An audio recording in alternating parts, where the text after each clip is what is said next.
Um, I have many friends in Brazil and over many years, and I always enjoy these invitations to give presentations. And I like to preface my remarks by reminding my friends that I do have a familial connection to Brazil. My mother's Portuguese, and my grandfather spent 10 years of his youth in Manaus before he settled in Mozambique. So the Latin side of my family finds the Brazilian connection very valuable. So I'd like to start with my lecture, Lessons Learned from Full-Scale MSE Wall Tests at RMC. And this lecture covers research that I've been undertaking for many years, which is close to my heart and is related to the performance of mechanically stabilized earth walls.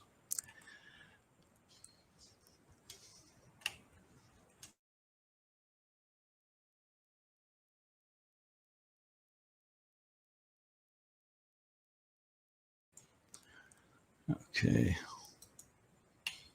there we are.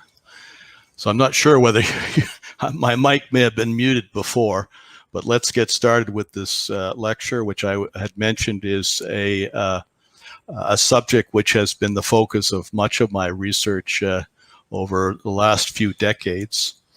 And the subject is geosynthetic reinforced soil walls, and I should introduce the topic by remarking that this technology is mature, and it's a proven technology in almost all countries currently. However, there is quantitative evidence that our ability to accurately predict design loads in reinforcement layers under operational conditions is lacking.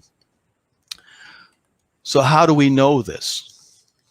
Well, myself and my colleagues over many years have collected load measurements from instrumented field walls and including steel reinforced walls and geosynthetic reinforced soil walls. And this data is available in the open literature. And let's start with geosynthetic reinforced soil walls. We have collected a database of about 26 projects where walls were instrumented. And these structures were instrumented in many different countries, from the USA to Italy, many different analysis cases.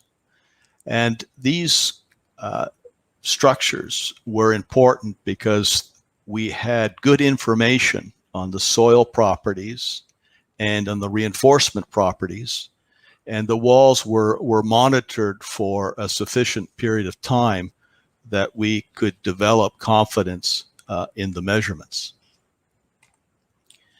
Here is just one example of a field wall. This is a modular block wall that was constructed to a height of 6 meters.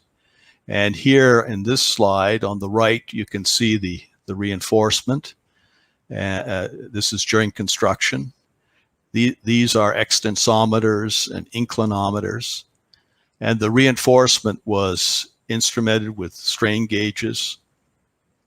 And we were able to measure the strain gauges during construction and during subsequent surcharging. And from the strain measurements, we were able to deduce what the loads are in the reinforcement layers. And we compared the measured loads to predicted loads. So for example, the common method of predicting loads in the reinforcement is to distribute the lateral earth pressure due to active earth pressure to each of the reinforcement layers. So here we have the vertical pressure. This is a coefficient of earth pressure. This is the spacing. And each reinforcement layer is responsible for a portion of that horizontal earth pressure. And the value for this coefficient of earth pressure depends on whether it's a geosynthetic reinforcement or whether it's a steel reinforcement. And these empirical charts for the calculation of K appear in different design guides, such as BS 8006 or AASHTO. So I can determine what K is from these design charts. So from this methodology, I can make a prediction about what the maximum reinforcement load should be in a layer of reinforcement and compare that to the measured value. And here is an outcome. Here you see the measured loads on the vertical axis and the predicted loads on the horizontal axis. And if the models were perfect, the data points would be distributed along this one-to-one correspondence line. But they're not.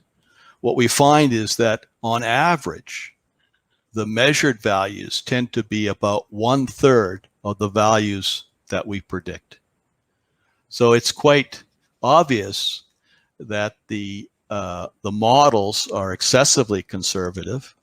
And also what we find is that the distribution of loads in our instrumented walls is not the same as what is predicted using these current design methods. Now, we also did the same thing for steel reinforced soil walls. And here you can see a steel strip reinforced soil wall. This is these are the facing panels, and this is the backfill. And we looked at all types of steel reinforced walls, including walls that are constructed with steel ladders. And these walls were instrumented with strain gauges placed directly on the steel. And this makes the calculation of tensile loads in the reinforcement very easy to carry out, much more easy than for polymeric geosynthetic reinforcement. And we went through the same exercise for the steel walls as we did for the polymeric geosynthetic walls. We compared the measured loads in the reinforcement to the predicted loads. And what you can see here is that the correspondence between the measured loads and the predicted loads is much better than we found for the geosynthetic reinforced walls. And the reason for this was, quite frankly, that for the steel walls, the inventors of these technologies actually calibrated their models against measured results, whereas the inventors of geosynthetic reinforced walls didn't have the benefit of measurements that could be used to adjust their design methods. And that has been a major motivation for our research, to have better calibrated load models. So to better understand these systems, there is a need to carry out carefully controlled laboratory full-scale and reduced-scale wall testing to complement the database of instrumented and monitored field tests. So we need to focus more closely on the contributions of different wall components to loads in operational walls. And the methodology that we used was to create a test facility, which is shown in this slide.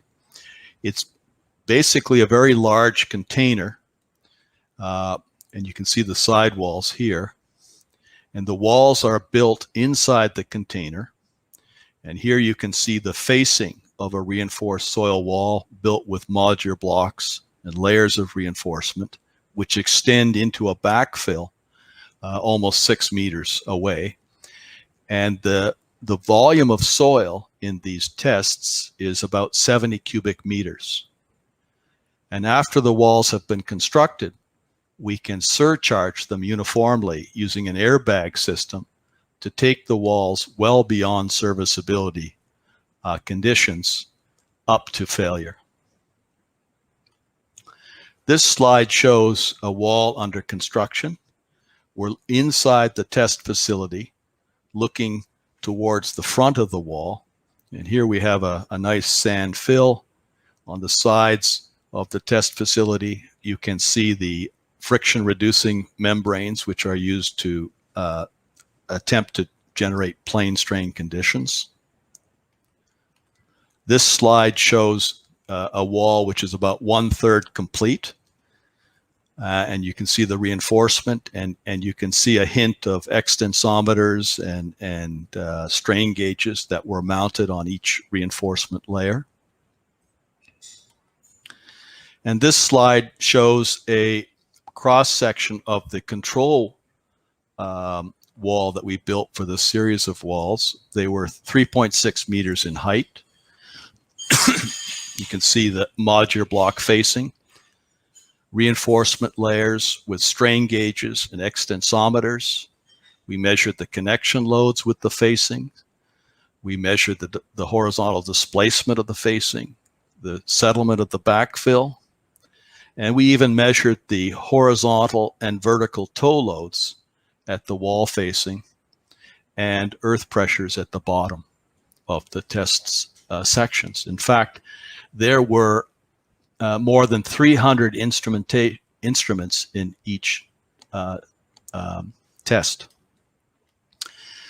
And from this control example, we varied the design or the construction of this of these walls. So, for example, the control wall, which we called number 1, is a segmental retaining wall with 6 layers of reinforcement, polypropylene type, strength of 13 kilonewtons per meter, and a stiffness of 290 kilonewtons per meter.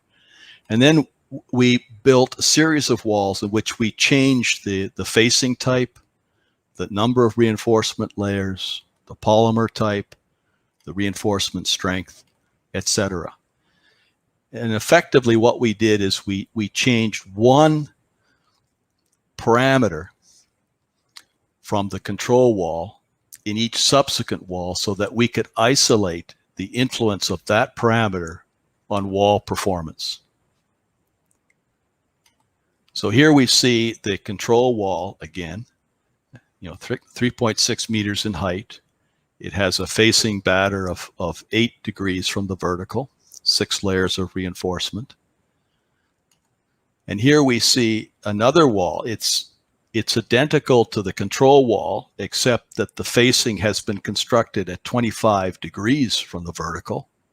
And therefore, we can isolate the influence of facing batter or facing slope on the performance of these walls. In this slide, this test wall was constructed with a wrapped facing. You can see it here. And this wall was used to identify quantitatively the influence of the facing flexibility on the loads generated in these walls. So it was identical to the control wall, which is shown by the gray shaded area in the background, except the face was very flexible. And this we anticipate will have an influence on the magnitude of the loads in the reinforcement. This slide shows another wall which was built with a concrete incremental panel facing arrangement. And again, this was to isolate the effect of the facing type on wall performance. In the original parametric design table that I showed you, you could see that we used different types of reinforcement. So we used polypropylene, polyester grids, and we also used a steel wire mesh grid in order to examine the influence of reinforcement stiffness on the generation of loads in these structures. And the top slide that you see, plot that you see here is important because both the welded wire mesh and the polypropylene geogrid had the same strength, but they had very different stiffness. And if you use a classical tie-back wedge approach, it's based on the strength of the reinforcement. And so what you would expect is that tie-back wedge methods of analysis would give you the same loads in the reinforcement because they have the same strength. But of course, this is not the case. We built one wall with the polypropylene material, another wall with the steel mesh. And what happened was the polymeric reinforced wall had very low loads in the reinforcement compared to the steel case. And both current methods would predict this load distribution, which was very conservative for the polymeric case in particular, and certainly didn't capture the distribution of loads for either type of wall. So stiffness matters. So one of the main observations from these large-scale tests that we performed in the lab and from the full-scale tests that we monitored in the field is that it's the reinforcement stiffness and not its strength which is important for load generation in walls under operational conditions. Another factor, another observation we made is that failure of the soil and the reinforcement seldom, if ever, occurs simultaneously for polymeric reinforced soil walls. And this is at odds with theories of limit equilibrium, which have been adopted for reinforced soil wall design. And we could show this by example. Here you see on the right-hand side is our test facility. And this plot here shows the height of fill during construction with time. And then after the wall was constructed, we surcharged the wall by inflating airbags located under this reaction system that you see here. And here you can see some of these airbags. And these are actually paper bags with a polyethylene bladder. And they're actually used in industry as void fillers to stop cargo from moving around in trucks and railway cars that are only partially filled. So they were not designed for this purpose, but they were cheap and we could buy them in bulk and use them to apply a uniform pressure to the top of our walls up to failure. And here's an example of a wall that failed. You can see that the facing units have buckled out and the wall itself is leaning out, obviously having failed.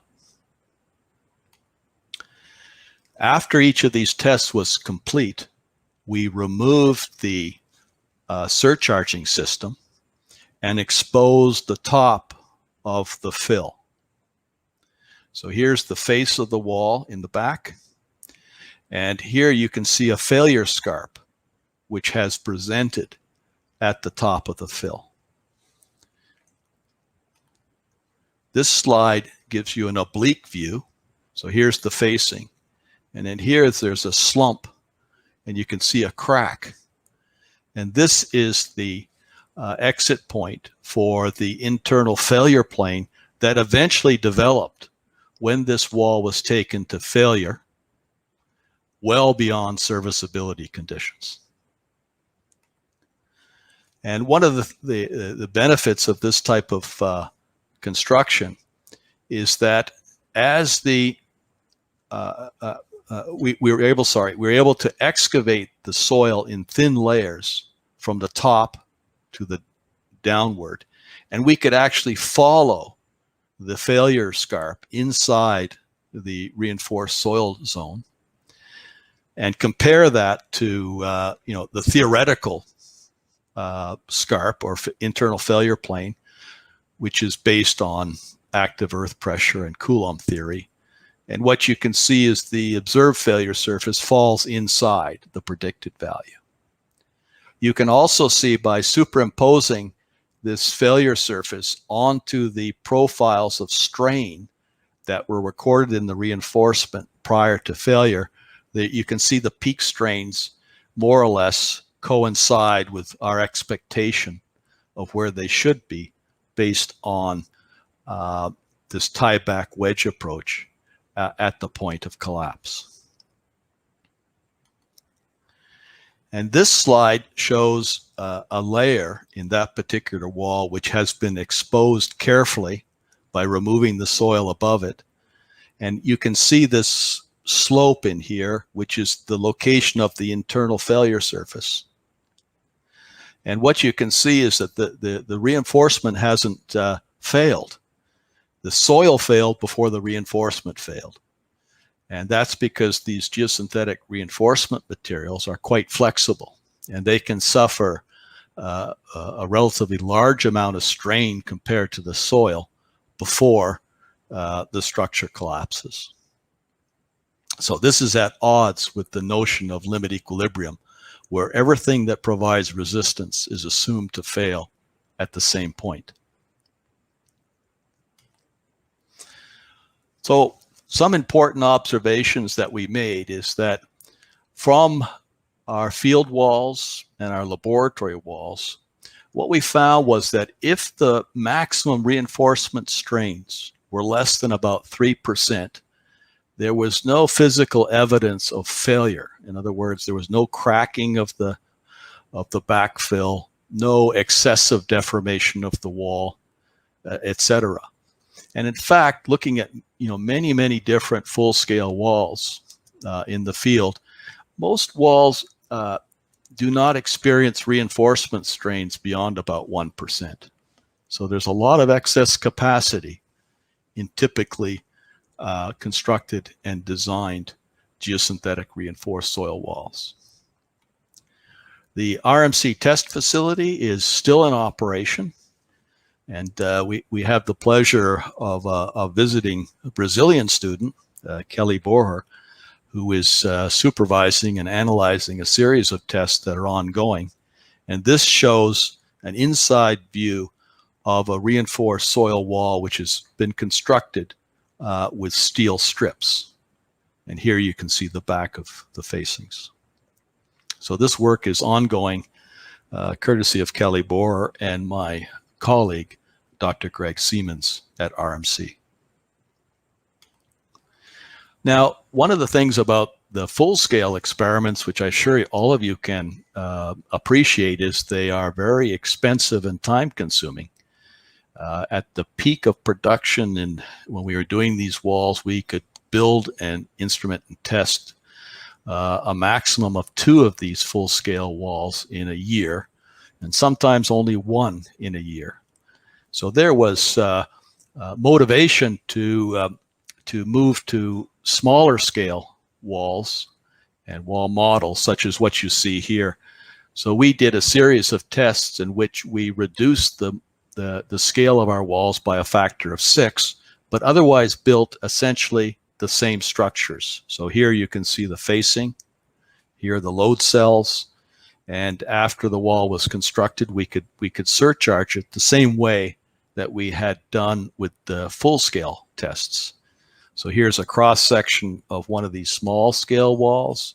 Here's the surcharging system, instrumentation on the reinforcement layers and connection loads. In this particular set of experiments, we changed the compressibility of the foundation layer to examine what is the influence of foundation stiffness on the internal response and behavior of these walls. So that was a useful complementary set of experiments to our full-scale tests. And another feature of this test facility is that we had transparent sidewalls, so we could actually see the fill over the course of the test. And we used a PIV or DIC video technique to plot and capture the distribution of strains in the soil. And when these walls failed, there was a contiguous failure surface through the backfill, which is similar to what I showed you for our full-scale walls. And the maximum strains that were in the reinforcement were about 3%.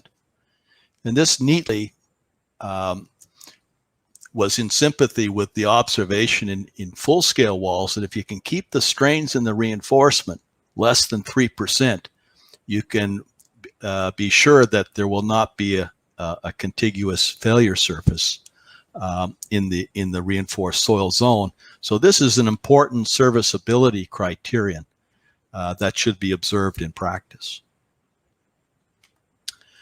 Other observations that we made, we noticed that unlike conventional theory, the distributions of load did not follow a monotonically increasing linear distribution as shown in this plot.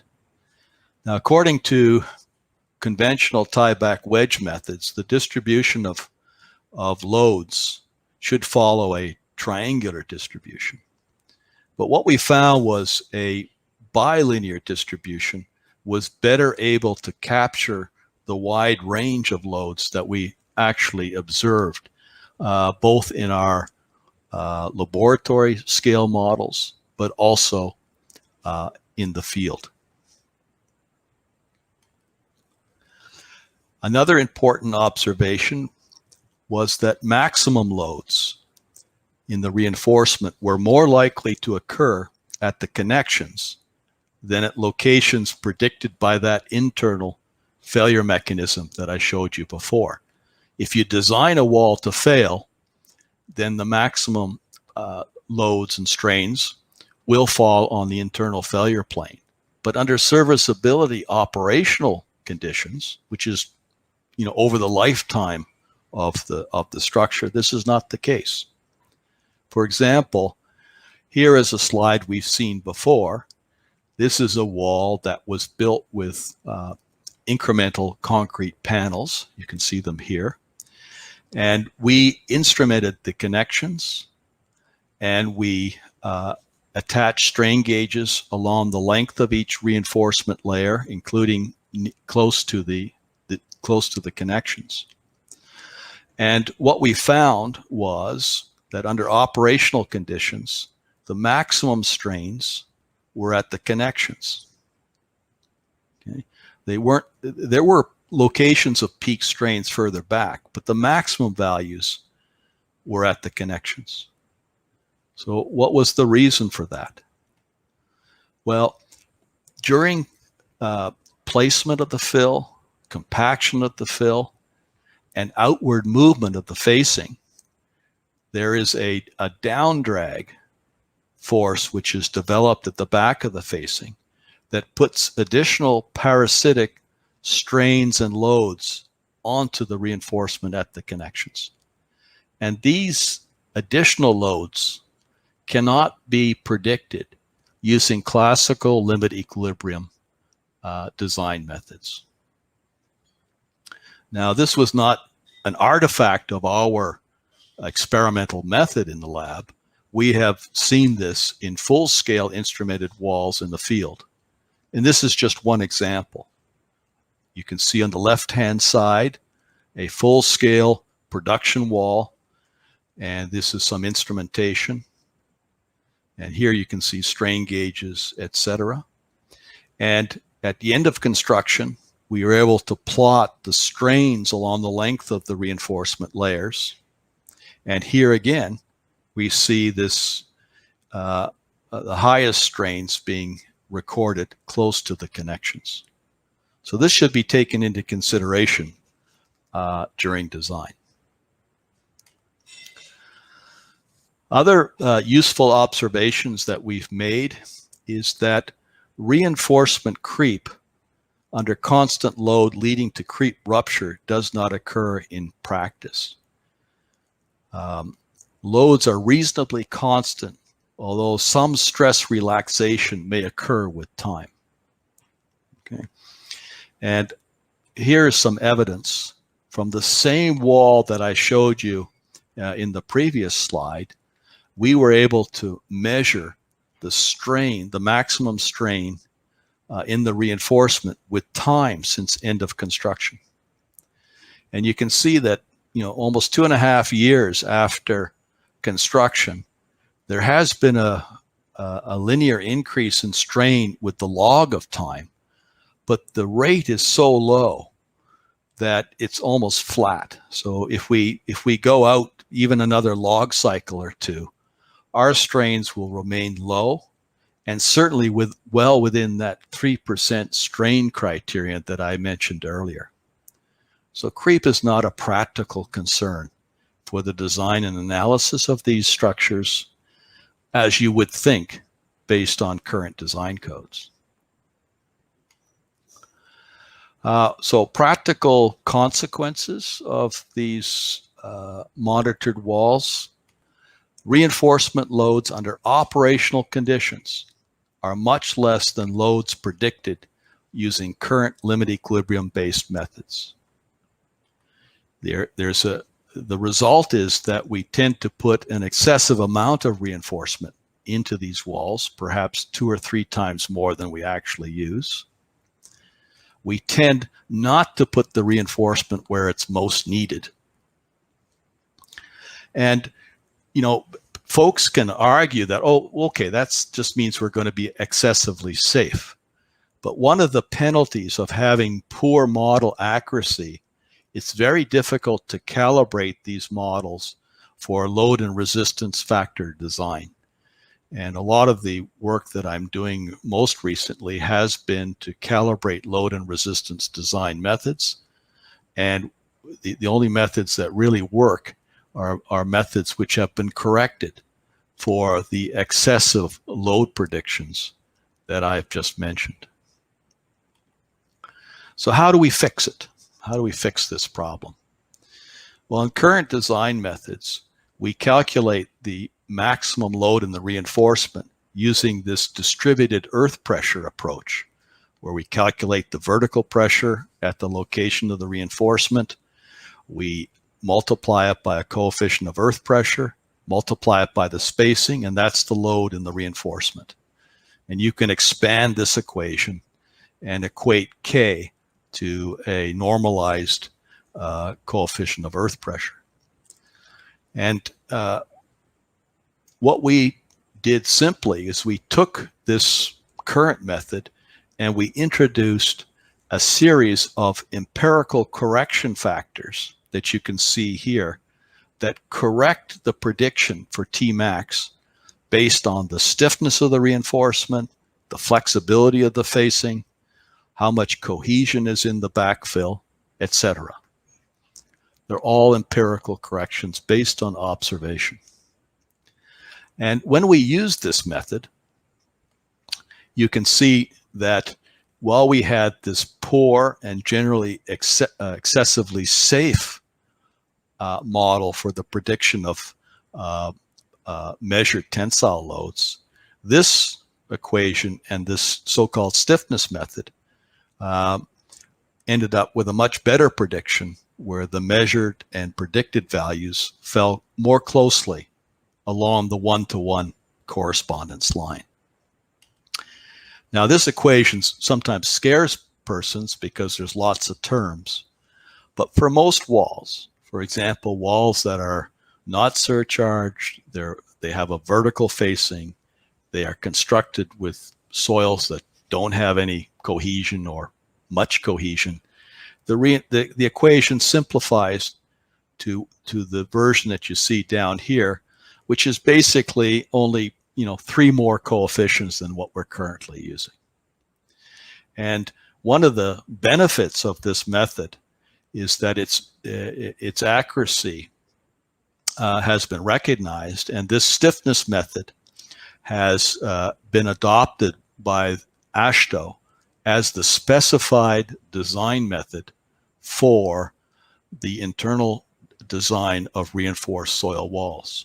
So all of this research that I've shown you up until this point has actually culminated in a change in how we calculate loads in reinforced soil walls under operational conditions and how we place the reinforcement more rationally in the wall. Now, one of the benefits of carefully constructed and monitored walls is that they can be used in numerical modeling. So what that means is we take our physical model and then we create a numerical model. Now this can be a finite difference model, or it can be a FLAC, a finite difference model. We use FLAC, my group. We've just had a lot of experience with it. But the point is that we can extend our database of performance by carrying out numerical modeling of our walls using models that have been carefully calibrated and validated against these test walls.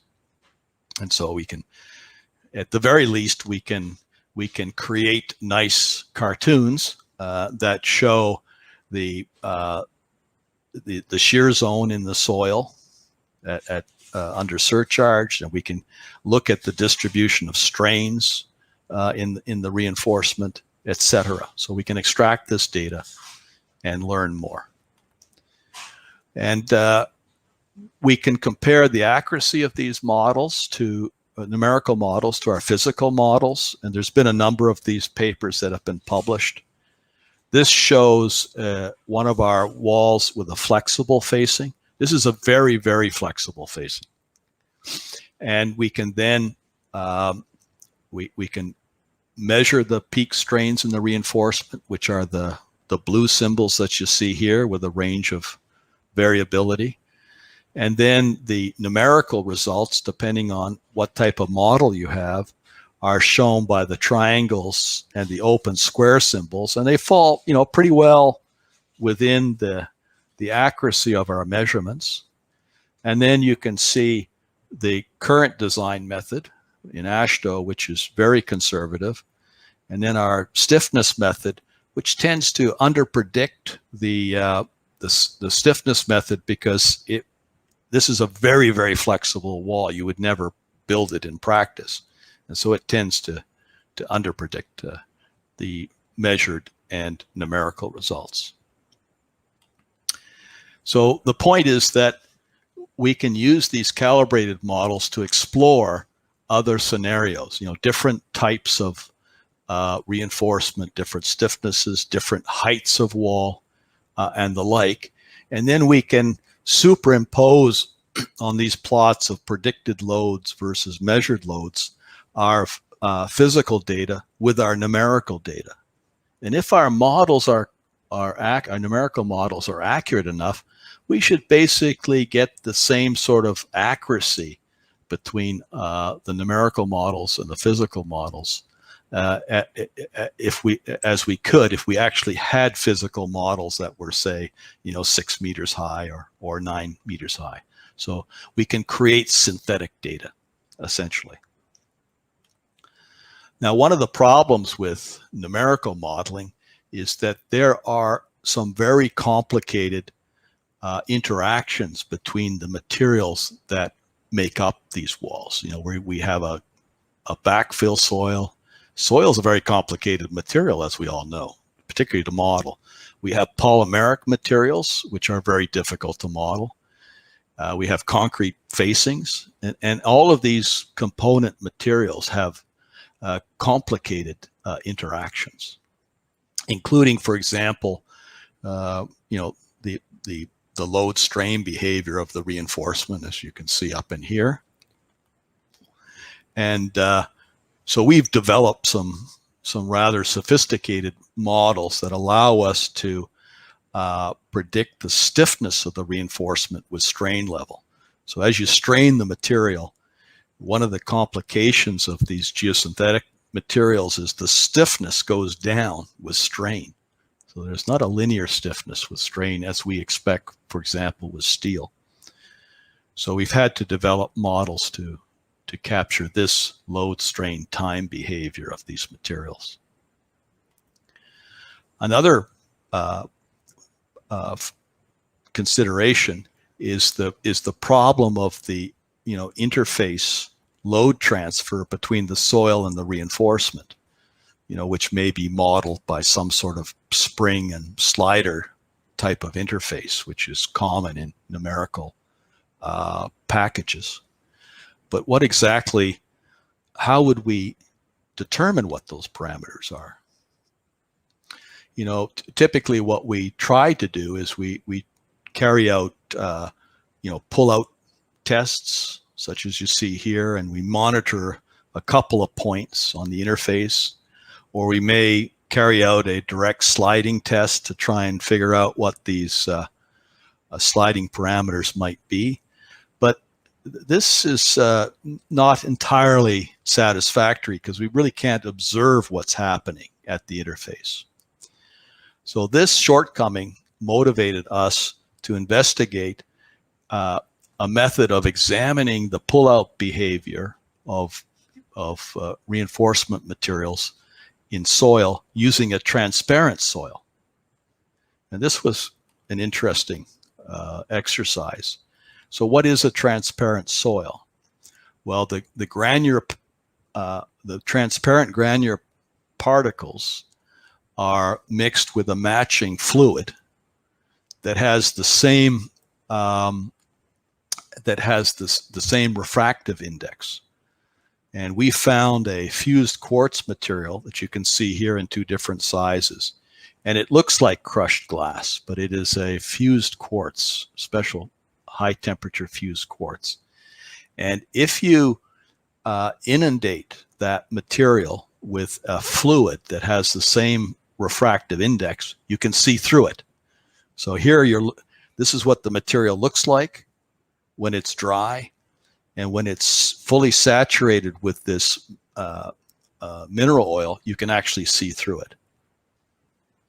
And this slide shows this effect more easily. What you're looking at is that container. Sec here. Just a sec. It's supposed to be.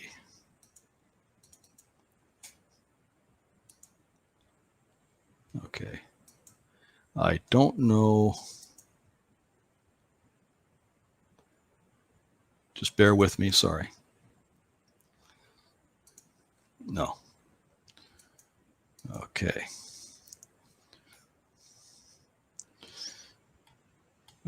So this is unfortunate. This is the one thing that we didn't test. So I'm running out of ideas of how to make it work. Just a sec here. Okay. We will carry on.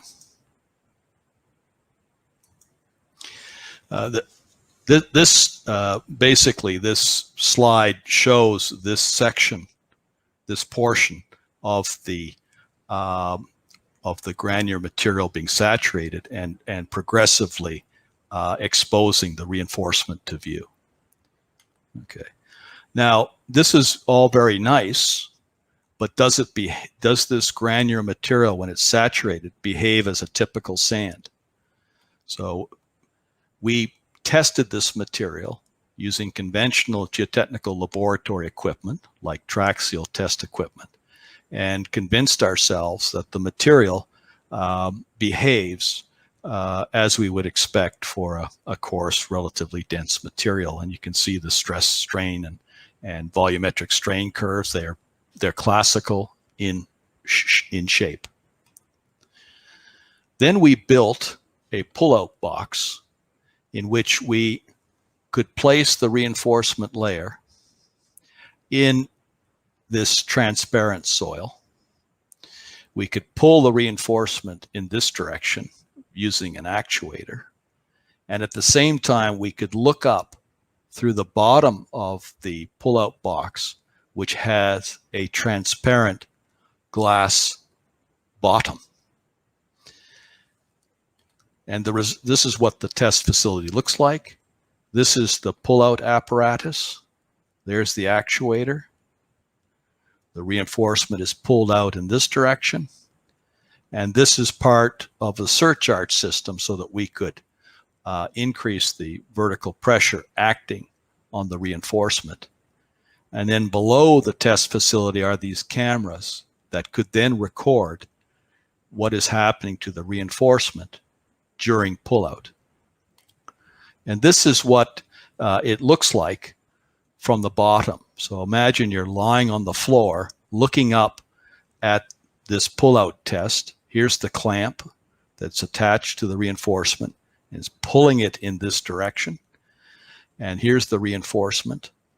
And these little white marks are granular particles that have been painted so that we could track them. And these are just support bars that support the glass. So as the test progresses, and again, we have this problem that I can't get this animation to work. What happens is that the reinforcement can be seen to be moving in this direction, and then finally the reinforcement actually ruptures. And then we can actually monitor and record the longitudinal displacements along this section of reinforcement. And this animation actually shows the displacement profile along the length of the reinforcement as the test progresses. And from that data, we can plot curves like this.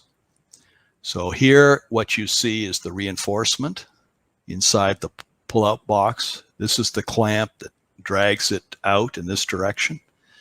And these are the normalized displacement curves for the reinforcement at different times during the experiment. And from those curves, we're able to develop models that describe the interaction between the reinforcement and the surrounding granular soil. And this could lead to a very long lecture, but in the published literature, you'll see plots like this that allowed us to back out directly what the interface shear stiffness is between the reinforcement with respect to relative deformation.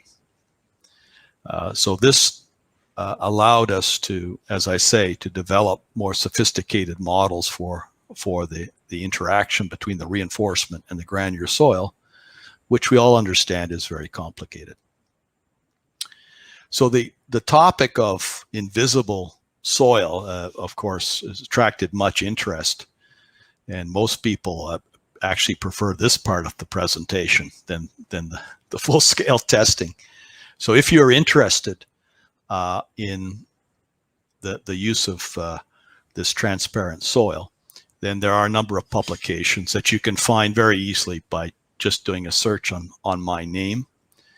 And also, there's a special issue in the ASTM Geotechnical Testing Journal, which is a collection of papers, invited papers, by myself and Magid Iskander, that look at a wide range of different applications, that lend themselves to the use of transparent granular soil. So you may want to go there and take a look at that special issue and those papers. I see that my time is almost up, so my timing is pretty good. And so I'm going to conclude my presentation at this point, and to thank you all for taking the time to listen to my presentation. Hopefully something interesting and valuable has come out of it. There was all of the work that I have described in this presentation has been published or is in the process of being published. I'm quite happy to send people papers if they have trouble finding them themselves. Thank you very much.